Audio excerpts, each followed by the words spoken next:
Amid Chhath season, politics heat up in the national capital over the water quality in River Yamuna, where we see Aam Aadmi Party accusing the Bharatiya Janata Party and Bharatiya Janata Party targeting the Aam Aadmi Party. But today we are here on the banks of River Yamuna at the ITO Ghat, but we won't be discussing about the politics, but we will be discussing about the technical aspects of what are the main reasons behind pollution in River Yamuna. And I'm joined by Dr. Nupur Bahadur, Director TERI, who has been working for more than 2 decades in this sector in the water resources, water conservation and river rejuvenation. So ma'am, thank you for talking with India today.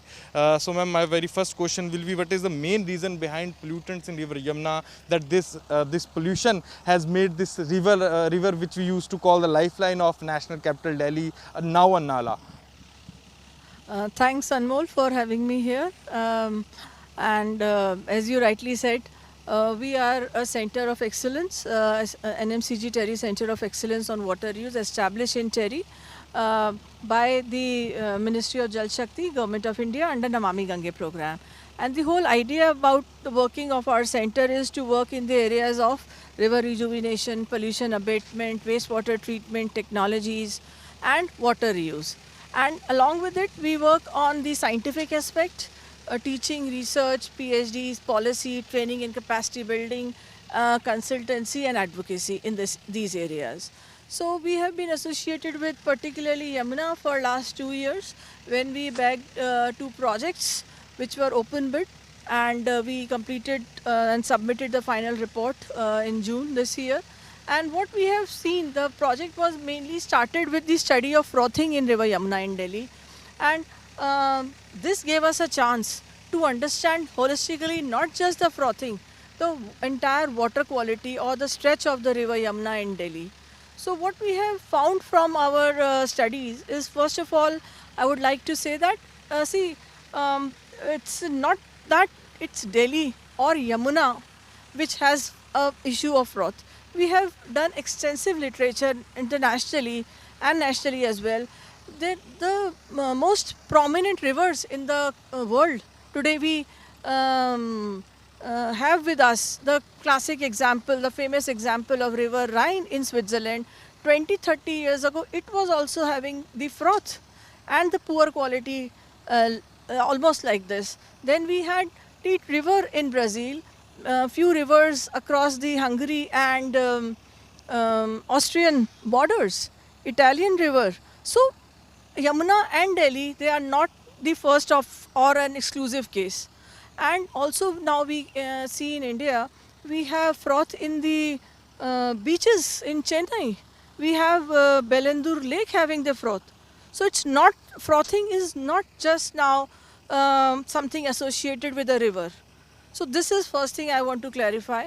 And secondly, you know, when we have understood the whole problem, we have seen that it is the reasons behind frothing has been almost the same. And the primary reasons which we have come across is, of course, first comes the untreated sewage, which for various reasons, which comes directly through drains in the river, or maybe the capacity or the efficiency of a few STPs which might not be adequate to treat.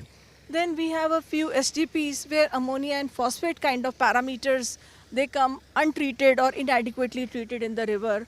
That causes the froth. Then we have a few industrial areas, 11 industrial areas without CETPs. We have a few 70 industrial areas where 13 STPs are there, but still they need capacity augmentation, they need upgradation in technologies and adequate treatment. Or you can have a ZLD kind of solution in a industrial. Also we have a few unauthorized or unorganized dyeing units in Delhi, some patches, so they discharge untreated water. Then a larger portion, what we have seen from our studies, is a huge amount upstream, particularly Okhla Barrage, if we see, or Kalidi Kunj, there was a large amount of water hyacinth which was present.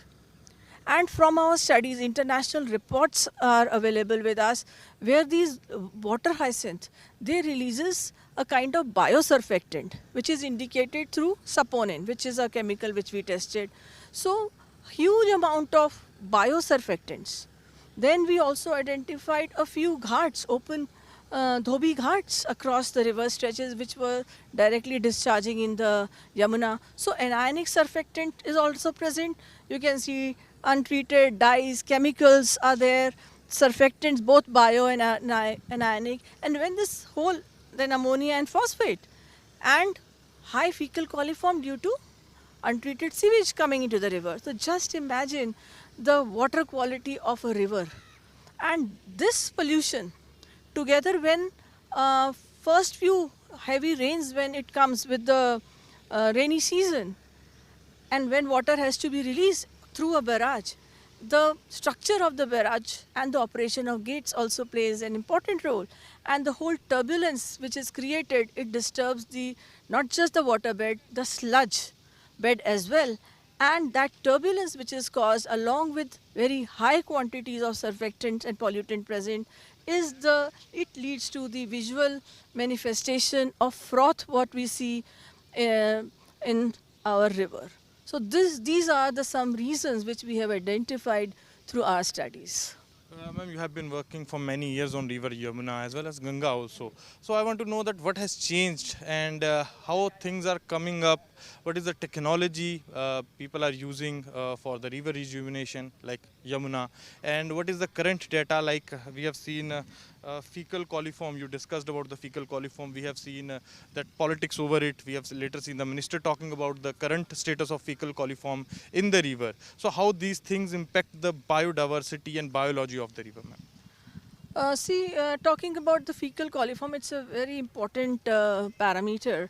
And if in the same season, I'm going by my own studies, which we have conducted.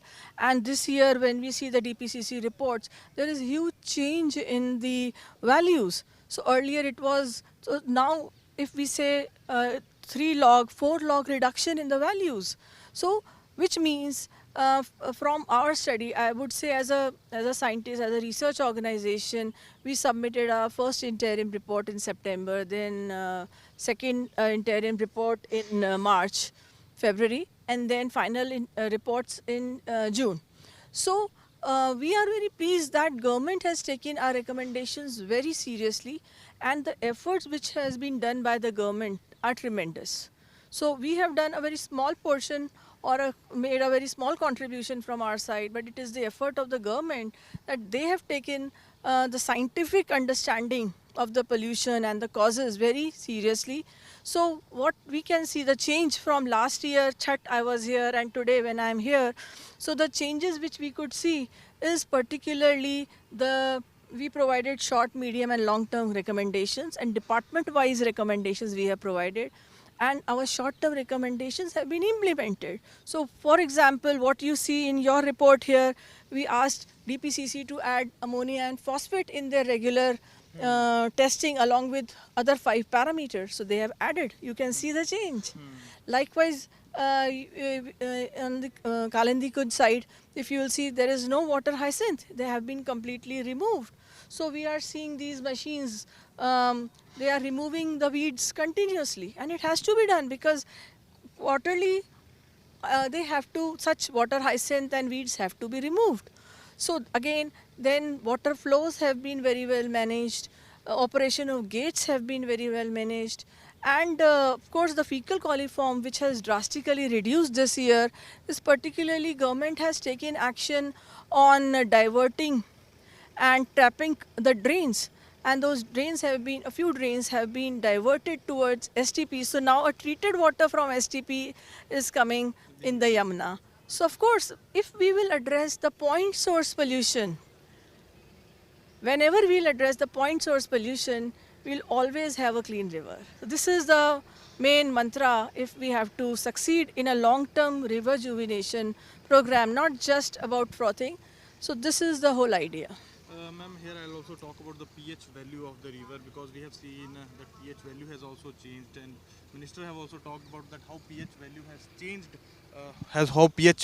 changed, over the time. So what is the current pH, because it decides what is the acid and what is the base. Is it good or is it bad, and how it will be changed, what technology will be adapted to change it, and what is the future? See again, as per the limits, we are well within the limits. So pH has always been, as per my understanding, has always been in within the range. Only under extreme cases like where you have a textile unit discharging untreated water, of course you will find that kind pH is affected that way. But by and large, our river ecosystem, is such vast. You can see DO levels such high. All these, all ultimately they affect the water quality. And when we have a good water quality, a decent water quality, our pH will always be in the range, the desired range. Ma'am, we have seen that politics is take place amid Chhat season. We also see that that froth forms. But is it only because of detergents or some other biological reasons are also the reason behind this froth forming in River Yamuna? As I told you earlier, froth is formed when two, three factors, triggering factors come together. So first is of course the poor water quality. So if we are not taking care, if untreated sewage is coming, high fecal coliform is coming, together with high ammonia and phosphates from the STPs, some non-compliant STPs, if it is coming, then if we have water hyacinth, huge amount of water hyacinth present, that will again bring biosurfactants. Then we have open ghats on some of the STPs and CETPs also, they are discharging directly the froth, effluent with the froth coming again directly to the Yamuna. So that deteriorates the water quality.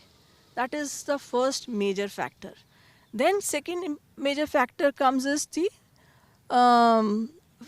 water flows with very high rainy seasons or first few heavy rains which comes along.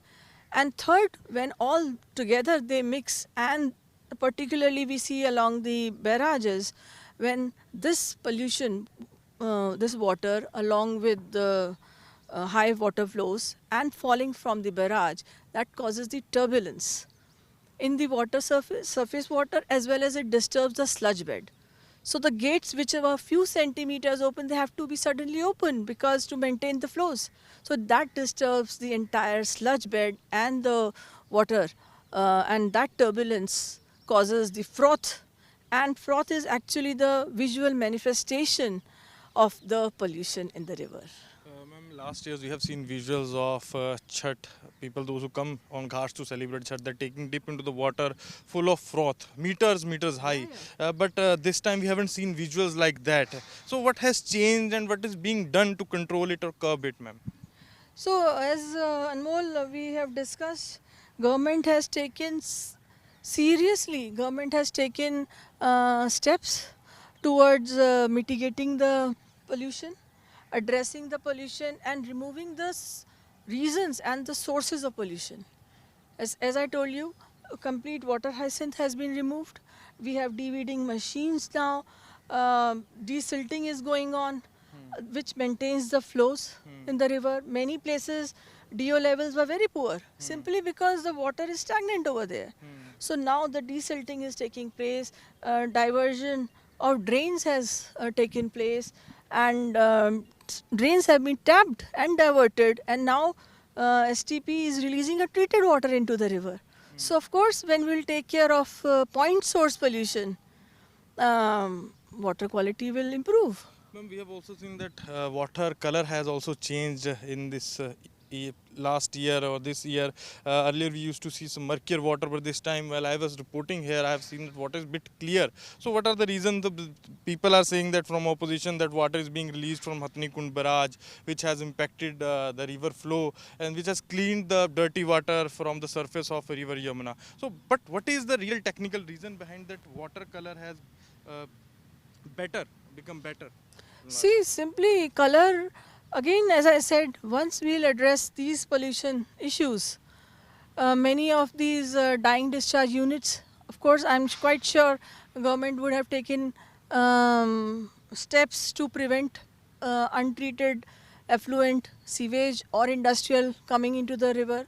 Also, as I've said, we have taken utmost care, the government would have taken the utmost care in improving. So overall water quality is improved, suspended solids you can see, and the overall cleanliness drive which is taking place, everything impacts the overall water quality. So color is one of the manifestation. Again, the visually you can see it's clear river, quite clear.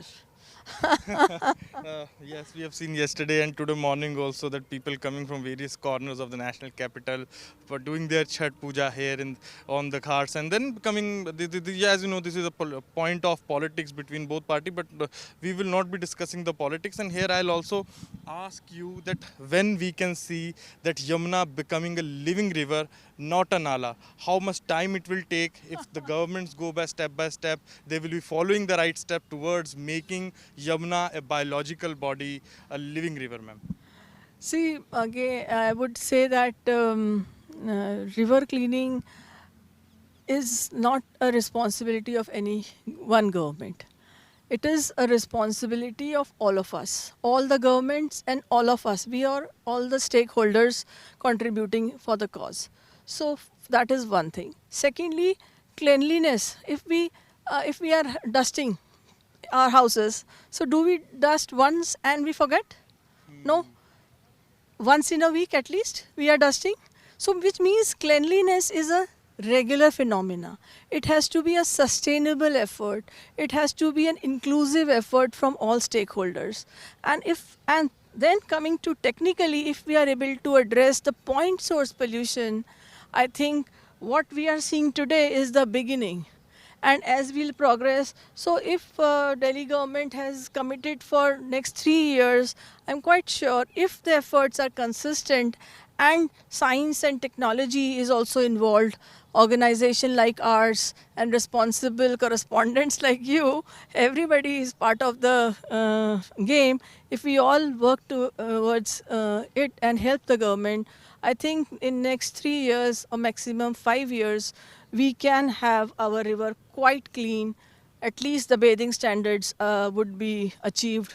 That is what I think from my understanding. Thank you. Thank you for talking with India Today. So this was Nupur Bahadur from the TERI who discussed with us about the pollution in River Yamuna, that what could be done, what is being done by the governments, and what is the future of River Yamuna, because we have seen that Yamuna become a contention point between political parties. But here we discuss the technical aspects, that how Yamuna will be a living river for the people living in the national capital and will be again called Lifeline of Delhi. With cameraman Ashwini, Helen and Mulbali, Delhi.